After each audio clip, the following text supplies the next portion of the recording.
Hello and welcome to part 2 of the Micky head tutorial here.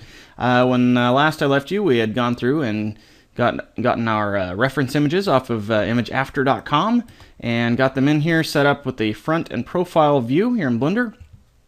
And now we're ready to go ahead and jump in and start modeling. So I'm going to tab into Edemo with the default cube. Going to W, subdivide that, and let's go 5 times there. And I'm going to select half of it and hit delete vertices. And if you tried that and you noticed that you still had some left over, you might have where's it at here? Tab out.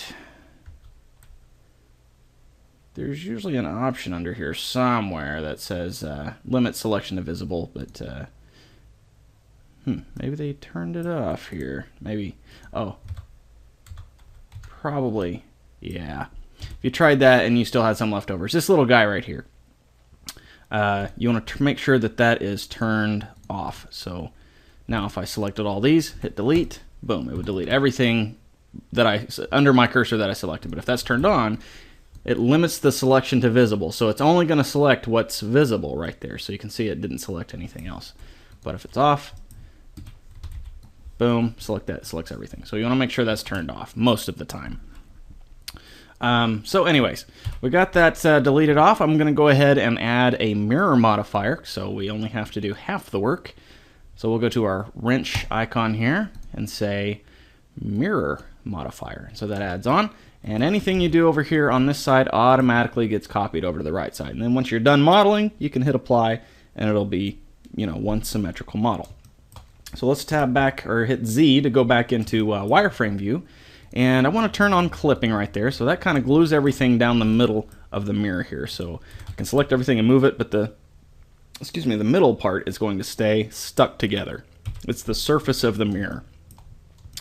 Okay, so what we want to do now is let's go to hit our period button. So we're scaling around the 3D cursor, which is still right there on the origin of our model here. So if I scale that down, it's going to scale according to that. And you can see that our guy, he's kind of got his head tilted slightly to the right, so we'll have to compensate for that once we get into the top of the head, kind of just bring that out a little further than the actual reference, just so he doesn't look like his head's really skinny on top there. So he's kind of tilted over. We could go into Photoshop and kind of rotate that back, but I don't want to get that complicated with this, so we'll just make do with what we got here. So let's go ahead and scale this down a little more, maybe just.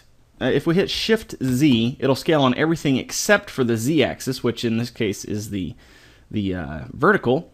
So if I scale it this way, it's scaling it on the X and Y. So you can see, excuse me.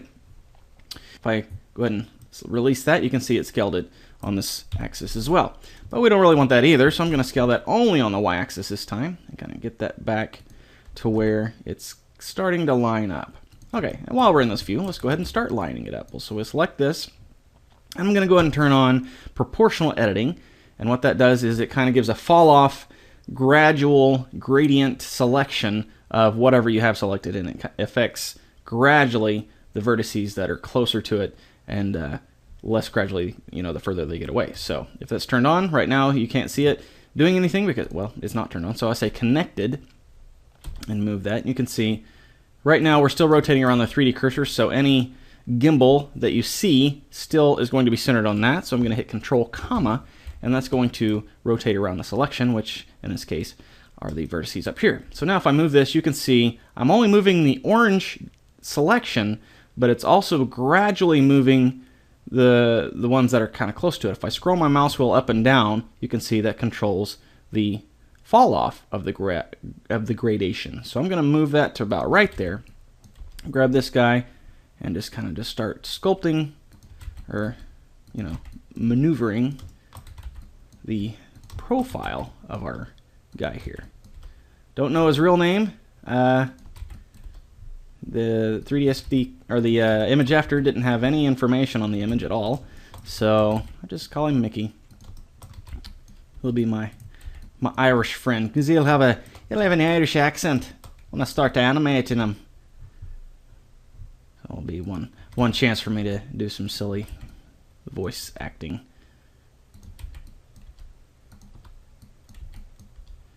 So we'll get the back of the neck here.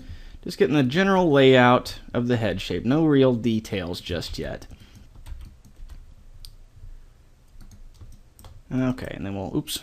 If you come out of, right now, also, if you're seeing something like this, she's like, where are my images at? You have to hit the 5 button. You have to be in orthographic view of either the front or the left, or actually the right side. So, otherwise you won't see the image. So it has to be orthographic in case you're having problems with that. So come in here and just continue shaping. And I'm gonna pretend like the nose isn't there for right now.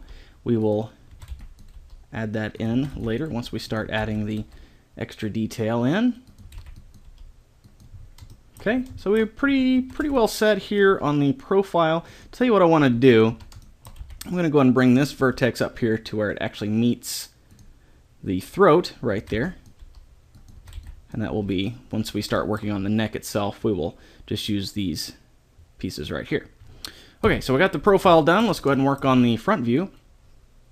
And you can see that even though the profile has the top of the head right there, roughly, the front view does not. So let's kind of get the images lined up a little bit better. So we want the top of the head right there, and then the bottom of the chin right there. So we have our 2 markers.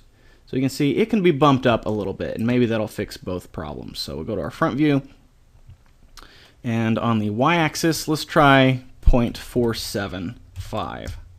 And that's almost there, maybe 0.48. Didn't change much, did it? Let's try an even 0.5. Yeah, that looks about right.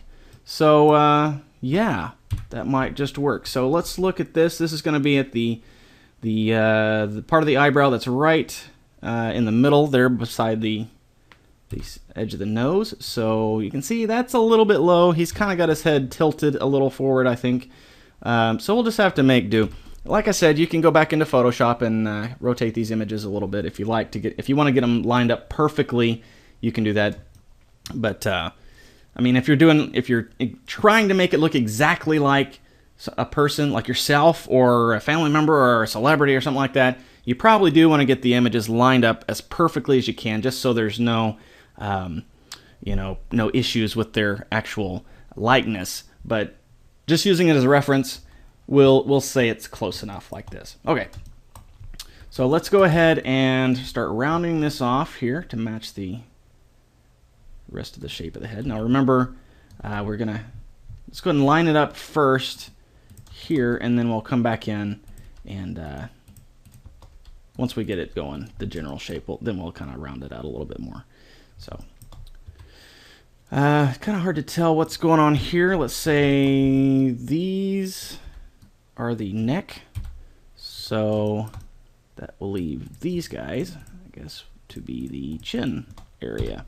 So we'll scale those on the x-axis. Tell you what, let's go ahead and scale around the 3D cursor, which is right up here now. So I'm going to go ahead and pop that back down right in the origin. Actually, we can hit Shift-S and say cursor to center, and I'll put that right there in the center of the scene, which is where the origin of our model here just happens to be right now. And I'll go ahead and hit the period button, so we're scaling around that. And I don't want to scale up and down vertically, so I'm going to hit Shift-Z, and it's only going to do the X and Y axes now. So I'll increase my fall off a little bit, and then maybe we can just start grabbing these and making them work.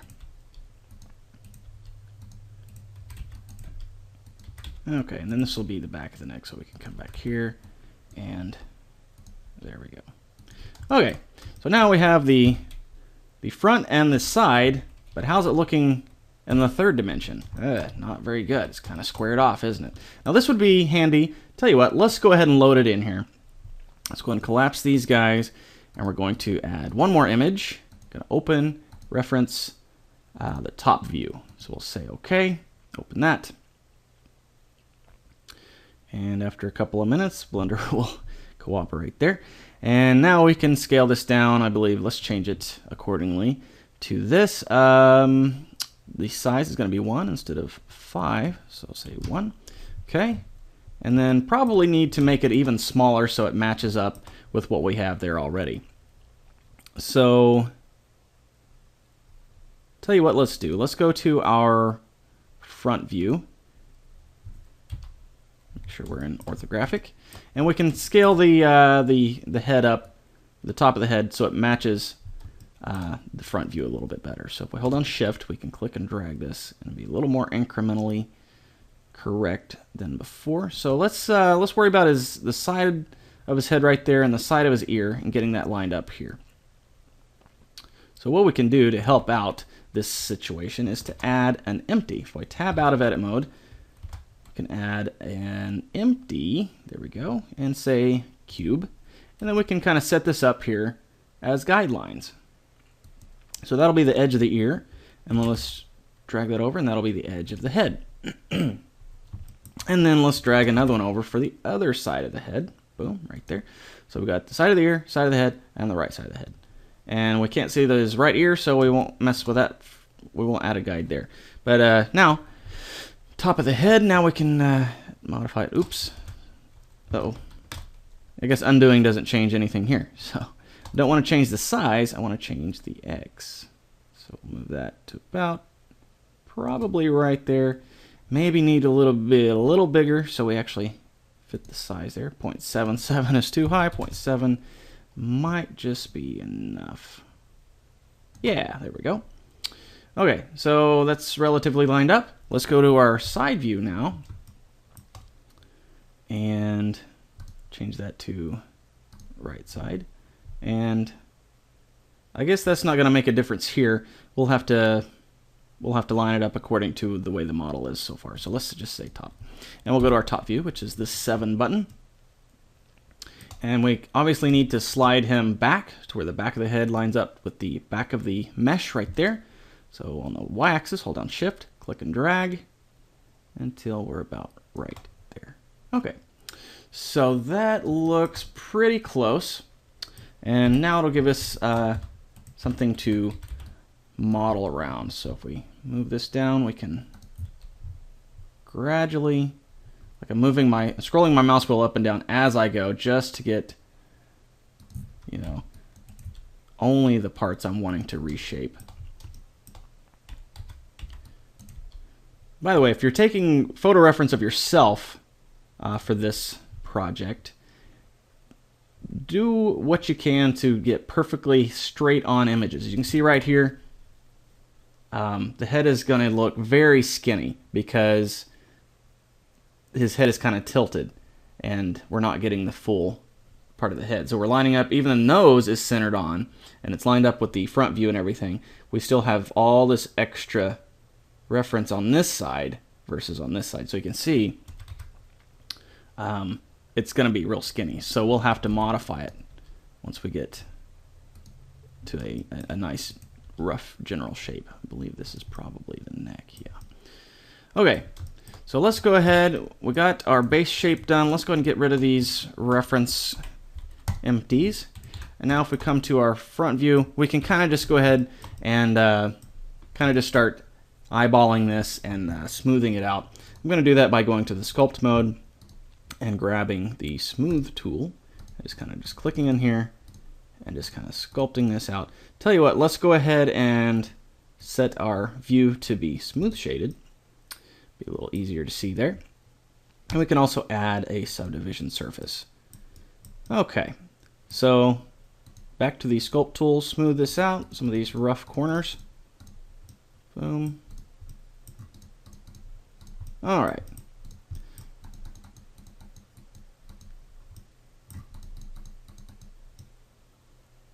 Okay, so that's looking decently like a human head shape without the nose.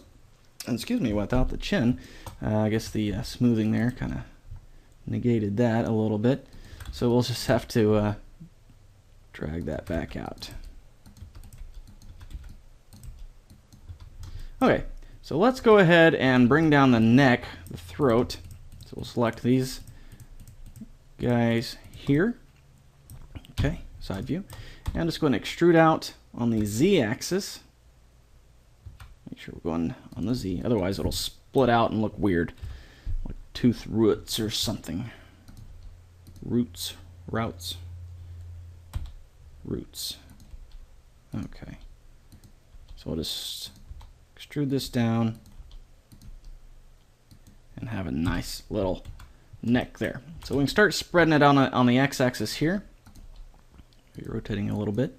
Still rotating around the 3D cursor, so that's actually okay for now. Let's go ahead and grab the front part, and this will start coming down as part of his chest area. Start cleaning up, rounding out.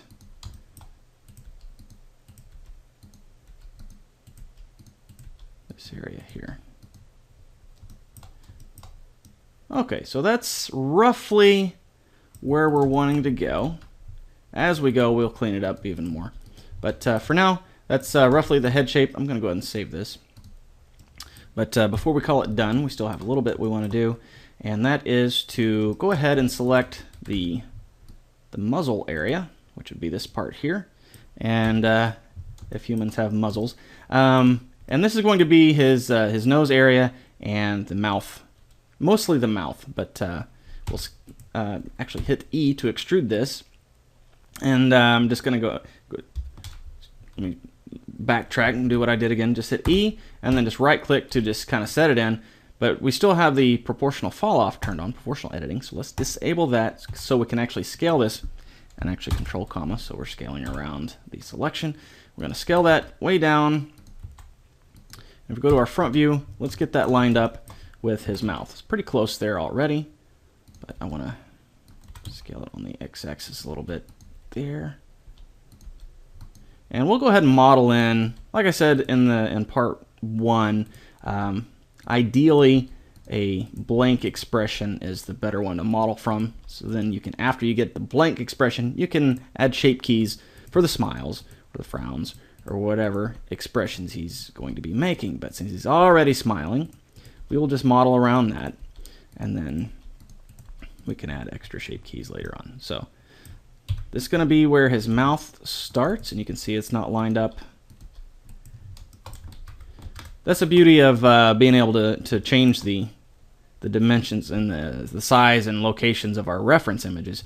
You can do it on the fly. Like right now, in our front view, that's where his mouth is, but on our side view, his mouth's way down here. So what we can do is change the location of the mouth and the side views until it fits. So about right there. Then we'll drag this out and then grab these guys and actually start giving it depth and the third dimension. Okay. So that's that. Now he's looking kind of weird without that nose. So let's add in a few loops here. Maybe, we'll start with 3 for now. And of course we'll have to add some later on. Let's get these lined up. Maybe have to change the background image. That's actually, let's see, just above the middle of his eyeball. So that's a little too high. So we'll go ahead and drag the reference down a little bit. So that's about right there. Just want to drag that in, and then maybe drag this up a little bit. This will be his cheekbone area right in here. And maybe start rounding out his actual cheek area. Okay, and now let's add the nose in. So we'll select these faces here in the middle. About right there. Yep. Okay, go back to side view and extrude those out. And go ahead and pull them all the way out until about there. And then we'll grab these guys, move those back in. Move these in, and then just kind of get that lined up with our reference there. So it looks a little more like an actual nose. Okay, so now we have our nose in the side view. We need to fix it up here in the front view. So there we go. Grab that and just move these in. Just start rounding that out. And we're going to kind of pretend that the nostrils aren't there yet. We're just going to model as if they're not there. So we'll just go ahead and have just a straight cartoonish type of nose coming on here. Okay. And then to add the nostrils, we'll just grab the sides of the nose right there And let's see. Let's just go ahead and grab here. Move those out a little bit, just so it's not such a harsh transition there. Then we'll grab that and extrude that out just a bit. Scale it down. Get that kind of lined up with the sides of the nostrils there. And maybe grab this guy here, drag that out, put our side view.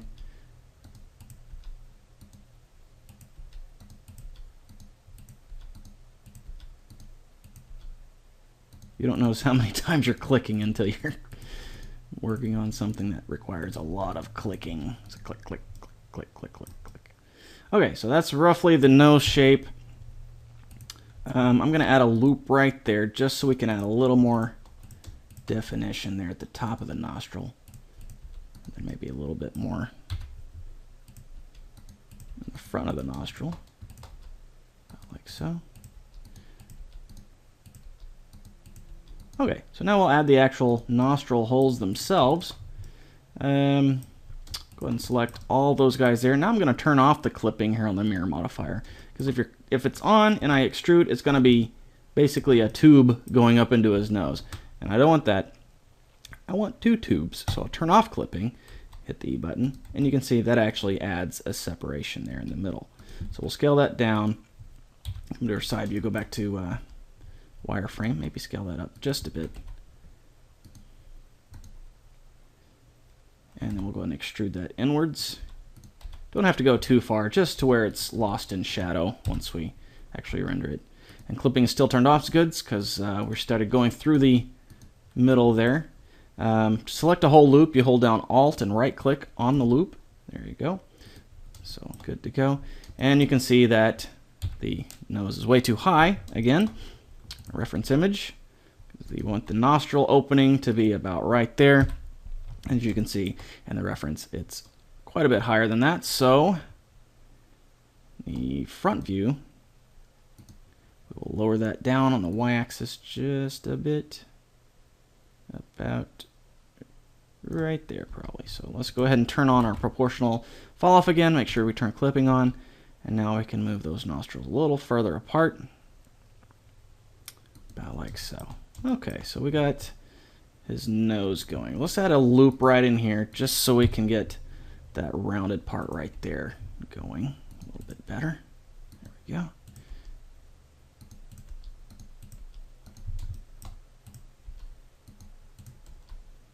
Okay. Move that up a tad. Alright, so let's kind of give a look at this. Okay, that's not too bad. It's a decent looking nose. And once you add new geometry in here, you have to tell it to be smoothed again. So we say smooth shading again. So there we go. Okay, so that's looking kind of weird here in this subdivision surface subdivision of 1. So if we set that to 2, you can see that looks a little bit better. And that's what it will render like. So running on 23.5 minutes. I'm going to call this part 2 done. And then in part 3, we'll go in and start working on the rest of the face. So that's going to be it for part 2. Go ahead and save that, and I'll catch you in part 3.